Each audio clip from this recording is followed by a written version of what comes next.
Hello everybody, SeaBricks here, today with yet another LEGO Star Wars set review. Today I'm taking a look at set number 75249, the Resistance Y-Wing.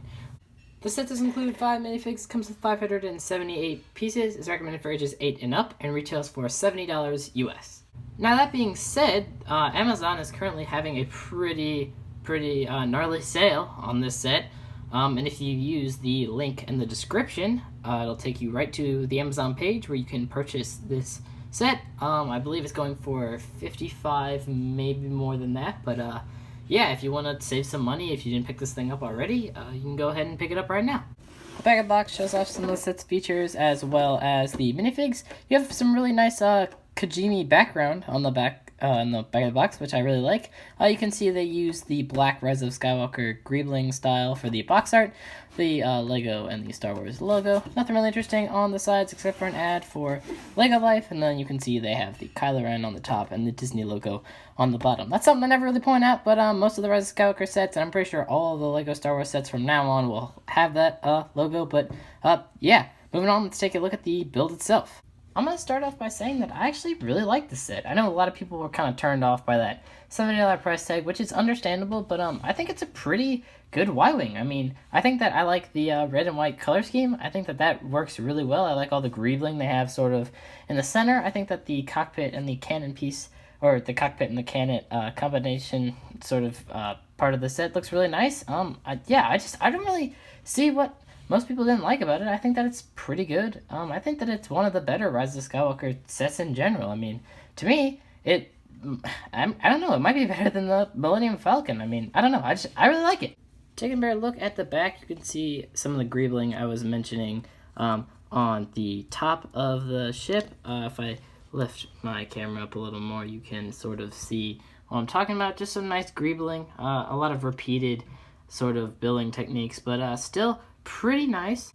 On the back, you'll find the crank for the main play feature of the set, which I will show you in a minute. You'll also see the 2 spring-loaded shooters included on the back, the sort of rods sticking out, and you can also see a little bit of the landing gear, which I will lift up and show you guys in a second as well. These wing, turbo, thrust, engine, whatever you want to call them, parts are basically identical or symmetrical. They're built the same way. They're just flipped over on the other side. This is a sticker, no print unfortunately, but I like the way this is built. I think that the building technique is kind of interesting. You can see they use some of the pink sort of rounded out cylinder pieces here and transparent pink to represent some thrust. They use it there. And then you can see they use it on the inside as well as the outside right here.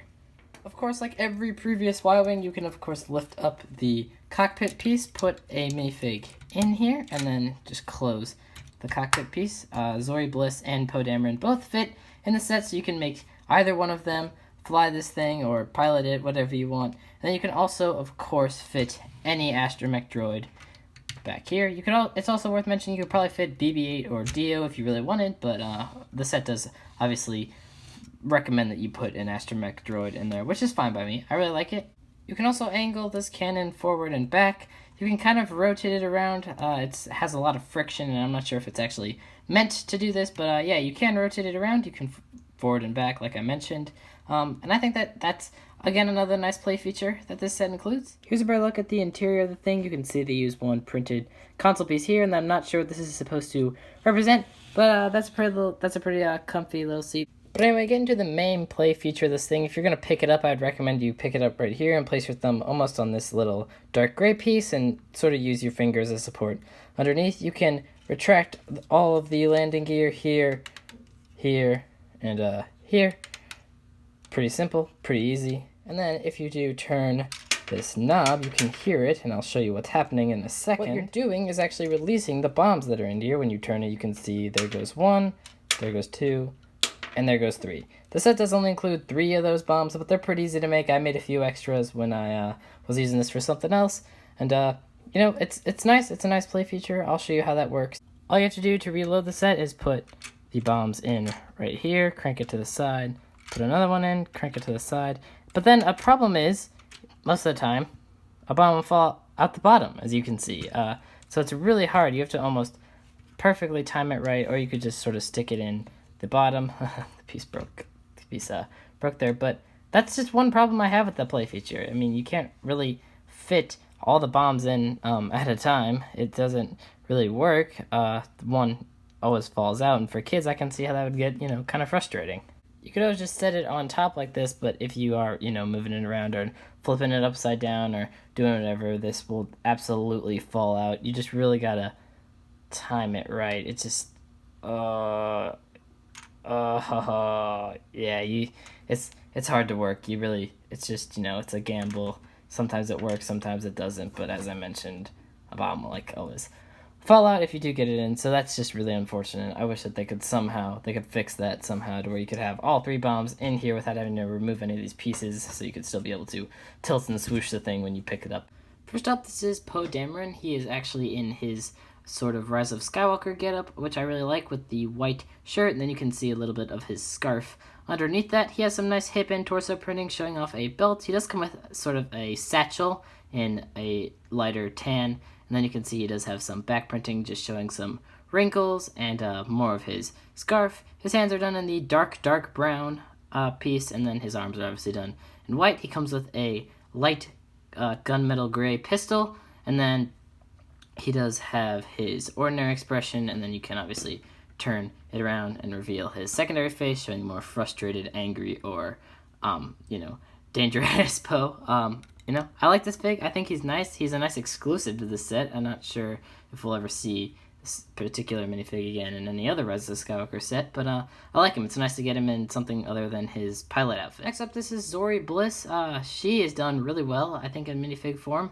You can't actually lift up the glass on her helmet like she does in the movie, unfortunately, but I think that her torso printing and her leg and hip printing are really nice with that red color, and then you can see on the back she does have a little bit of printing as well. She comes with 2 sort of flint-knock pistols in the gun and metal gray piece, and then she does not have any face at all underneath her helmet, just a black face, which, I like. At the time of making this set, they really didn't have any idea what she would look like underneath, and in the movie she doesn't even take her helmet off anyway, but that helmet mold is really nice for her. I think that's a really nice exclusive too for this character, but yeah, this is just a First Order snowtrooper, but you can tell this one's a little different. He comes with a white cape, which I really like, but he's the same snowtrooper torso and leg printing. He doesn't come with that cloth around his hip printing, which is fine, but same helmet, same torso and hip and leg printing. He does obviously have some printing on the back of him. This cape is done in the crinkly style, which is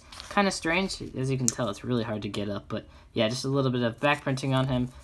It's weird that this cape is done in the crinkly style. I don't know if I really like that, but and then he comes with a regular medium black blaster piece, and then underneath his helmet is the notorious angry clone. This is Astromech Droid. Seriously, that's the only name that this character was given.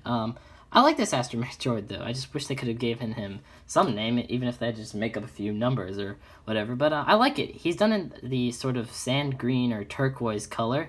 I really like the print on his head and body. I think that it is nice. This is a good little throw-in, too. I'm sure this one's exclusive, and I just really like getting the Astromech in a sand green color or a turquoise color. It's just really nice. Nice throw-in. I like this fig. Last up, this is Dio. Not much to say about Dio. You've probably seen him in some other LEGO Star Wars reviews. He's alright. He's cute. He's a nice little mold. I like the printing on it. I think that it really does capture him. I wish they could have got some sort of suggestion of an antenna right here, but I get how it works. It is an open stud. You could put anything on there, though. There is really nothing that you should or would put on. But yeah, just another Dio. I really like him. Cool. Overall, I think that this is a good set. I think that I just think it's really well-rounded. I think that the minifigs are good. You get Zori, Poe, and Dio if you're looking for some, main character minifigs. And you get a pretty good build. That's a pretty, I don't know. I like the Y-Wing. I think it's a pretty good ship, and I think that the color scheme and design of this is really nice. Yeah, I just think it's pretty good. I know a lot of people are just hesitant about paying that $70 price tag, but as I mentioned, if you go in the Amazon link in the description right now, you can go pick that set up for $55. So if you just forgot to pick it up, if you haven't picked it up and you want it yet, or you just want another one, yeah, now's the time. Go do that. But anyway, I just think that this is a really good Rise of Skywalker set. I think it's good for kids that want something to play with or add to their Resistance collection. And I think that's good for adults or teens who just want to set it on a shelf and display it. I think it's very displayable and very playable. But anyway, thank you guys so much for watching. If you did enjoy, be sure to hit the like button, subscribe. I'm trying to reach 20 subs before the end of July, and at the rate I'm going, that's not looking so good. So if you guys could be sure you're subscribed or share, or just tell some other LEGO fans, that'd be awesome. You'd be legends. But yeah, thanks anyway. And as always, stay happy, stay healthy, and stay safe out there, guys. We don't need anyone else getting sick. Hopefully I'll see you all in the next one, and as always, peace.